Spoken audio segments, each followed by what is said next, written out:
At the back of it, he had a big garden shed, which might seem like the size of my house. And in it, he had 2 lead balls, like this, suspended from the ceiling. Only this is not to scale. This is, I mean, lead balls. Now, the real problem is that he wanted to measure the attraction between 2 objects due to gravity. In other words, there's a gravitational attraction between you and me, or between me and this lead ball. So he had to be a long way away to look at the experiment, otherwise he'd interfere with it. So he had an aperture, a place where he could look through, and he put a telescope out there, and he stood outside in all weathers, and he was in his 60s doing this, staring through the window to take his measurements over a year. There's another set of lead balls inside there. This experiment really is very difficult to get to work, and a technician has sawed it apart because he got so frustrated. And then right in the middle there's a bit of glass, there's a mirror which should be suspended from a torsion wire. So you'd set it up like this in his shed, and you put it like that, and this lead ball would attract that lead ball, and this lead ball would attract this one. And so it would be pushed a little bit this way and twist the wire, and that would be pushed a little bit that way, and the wire would twist, and as the wire twists, the mirror, which is dangling in there, would twist a little bit, and light which comes in would be reflected off at a slightly different angle, and all he had to do was measure the angle. He then had to move it the other way round. Oh, he didn't move this bit, he moved the lead balls round so that you had an equal and opposite effect on the other side. So instead of you'd have that configuration. He had this is a very complicated technical thing for the time. 18th century we're talking about, and he put that way round, and then it was pushed the other way, and you could then see the displacement. Moreover, you could measure the period of oscillation of this, and from that get all the properties of the wire, the torsional constant. And that enabled him to measure big G, the gravitational constant, to an accuracy of 1%, and nobody improved on that for 100 years. He didn't describe it as that. He described it as though he was weighing the Earth. He was calculating the mass of the Earth, so that when you're attracted to the Earth through gravity, it's the product of the mass of the Earth, this big gravitational constant, divided by r squared, the radius of the Earth squared, which we normally know as acceleration due to gravity. And that quantity is essentially big G, and he measured it, and nobody could do a clever experiment. So he's a father of physics, experimental physics, some of the ideas of theoretical physics, and a lot of chemistry. So isn't it funny that the only experimental evidence that we have for gravity goes back hundreds of years to Cavendish, and then there's a lapse in any sort of experimental evidence for gravity up until the year 2015, when LIGO discovers 1.2 billion year old evidence for gravity waves. I mean, it is a bit convenient that gravity was very much in the realm of theory right up until the point when flat earthers were pointing this out, and then magically and mystically we get evidence for gravity.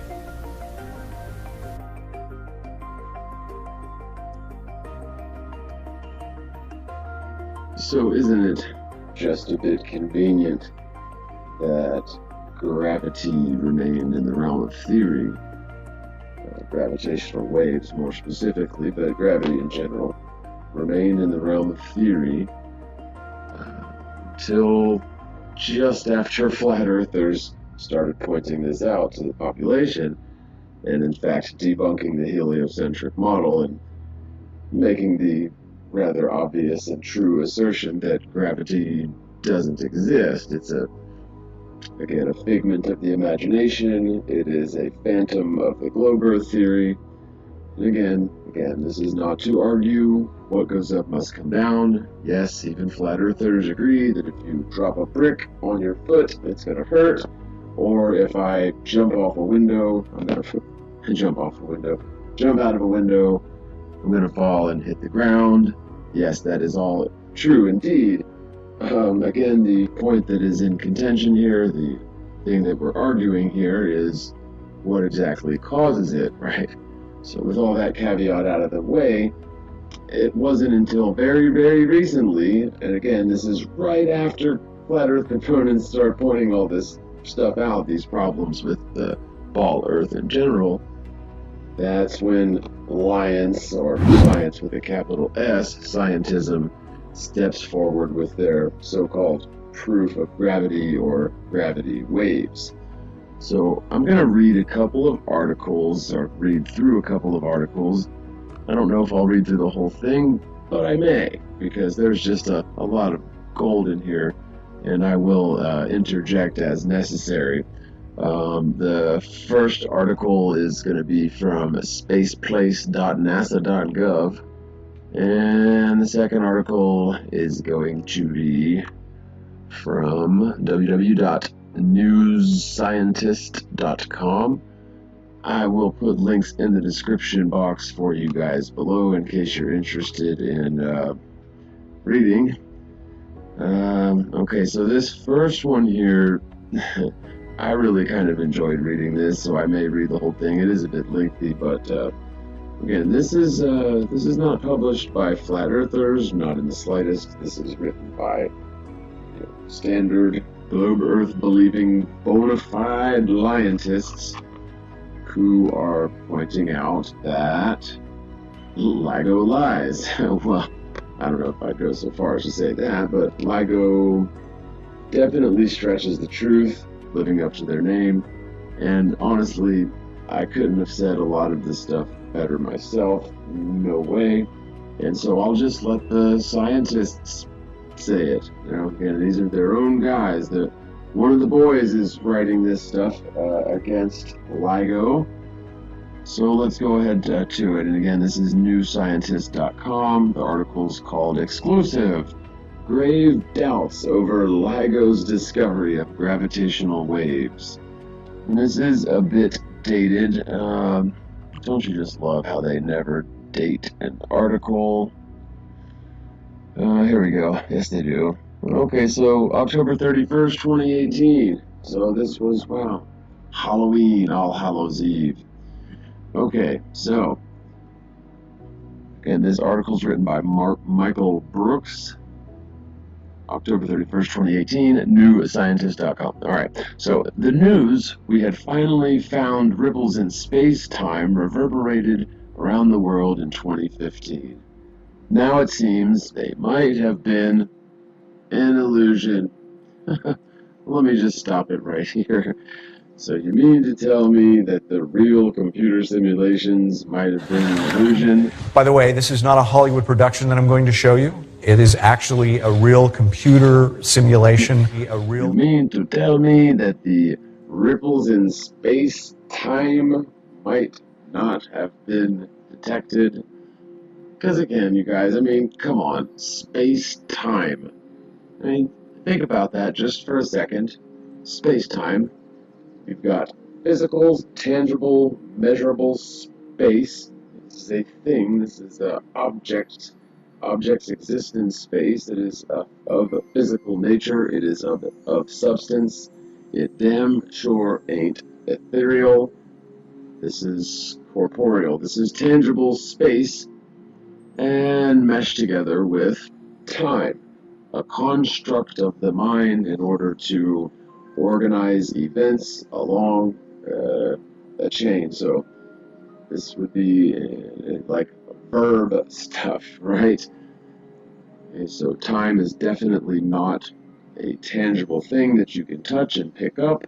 There is no weight of time. It is certainly altogether different than space, right?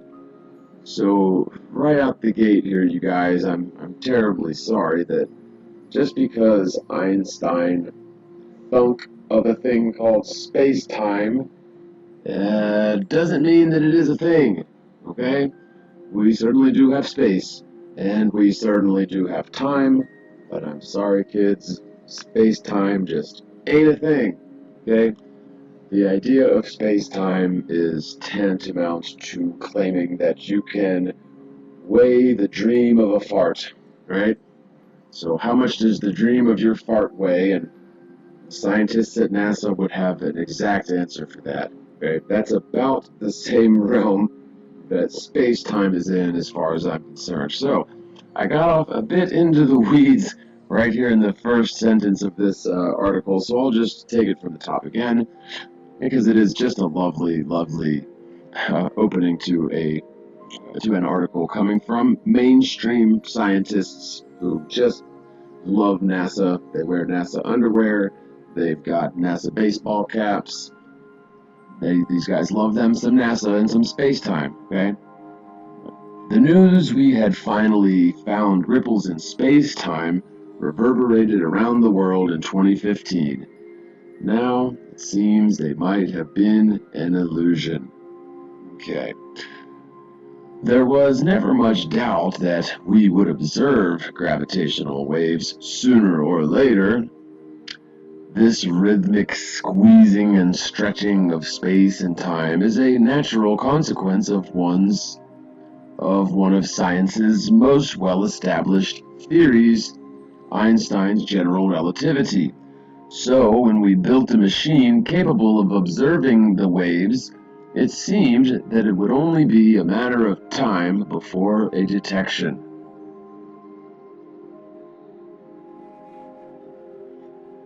And, I would have to sort of agree with this sentiment. I mean, assuming the ball Earth sort of universe where we have balls spinning around in space, somehow magically held together in their orbits by some invisible force, a naivete, I would say, eventually you'd think you would be able to find some experimental evidence for it. So I agree with that first paragraph. I mean, eventually you should find evidence for such a thing, right? It should be, well, frankly, everywhere. Much like magnetism, you can find experimental and tangible evidence for magnetism, even though you can't see magnetism, right? We do know that it is there, and there are different ways that you can prove it is a thing in reality, right? Not so much for gravity, but anyway, continuing on with the article. In point of fact, it took 2 days. The Laser Interferometer Gravitational Wave Observatory collaboration, better known as LIGO. I gotta tell you, the guy that writes the acronyms for NASA definitely earned his $100 million on that one, I gotta tell you. Right? I mean, it costs a lot of money to come up with these acronyms, and it's hard to be NASA, so that guy deserves a bonus. Okay? The Gravitational Wave Observatory collaboration, better known as LIGO, switched on its upgraded detectors on 12 September 2015. Within 48 hours, it had made its first detection.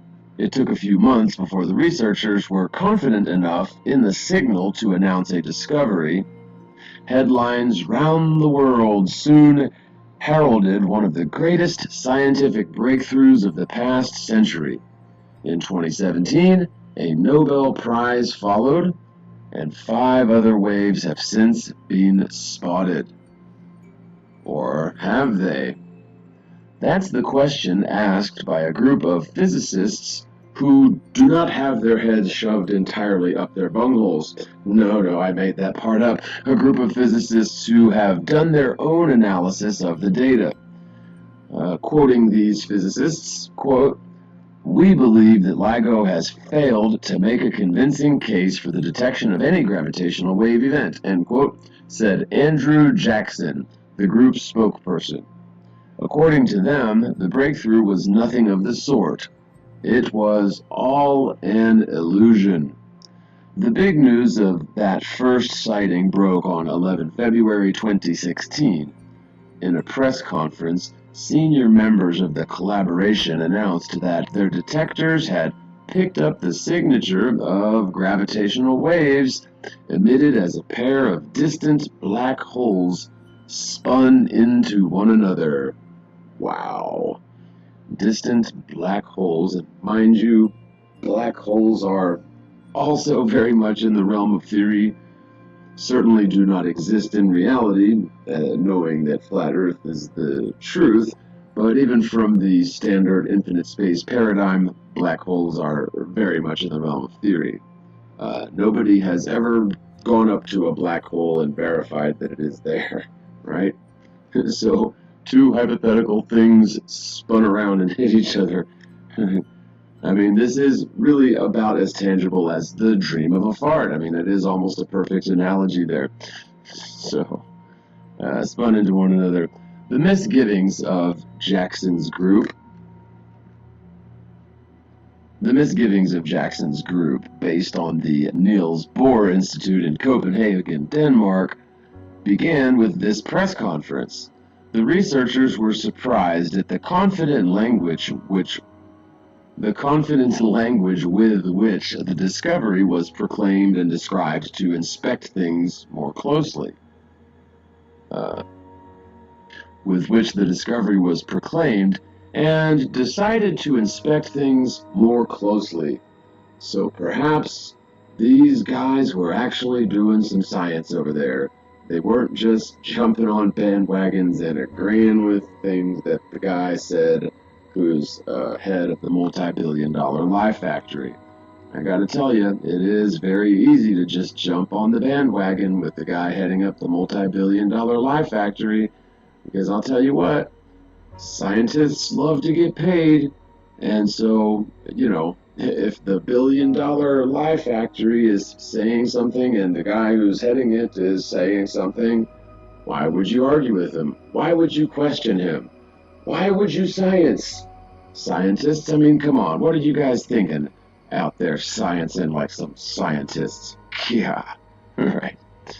So anyway, and I would say that really is the big news here, is that scientists were actually sciencing. But anyway, I digress. We'll get back into the article. So these dreams of the farts spun into one another. The misgivings of Jackson's group, based on the Niels Bohr Institute in Copenhagen, Denmark, began with this press conference. The researchers were surprised at the confident language with which the discovery was proclaimed, and decided to inspect things more closely. Well, sorry, I read that double. What the hey? Their claims are not vexatious. And I went ahead and looked up vexatious because that is not a word I'm familiar with. So you learn something new every day. For your information, all y'all non-phonics elite out there, vexatious means causing or tending to cause annoyance, frustration, or worry. Right. Well, I guess that makes sense. I know what vex means, right? So their claims are not vexatious, nor do they come from ill-informed troublemakers. Although the researchers don't work on gravitational waves, they have expertise in signal analysis and experience in working with large data sets, such as the cosmic microwave background radiation, the afterglow of the Big Bang theory that is spread in a fine pattern across the sky. Okay.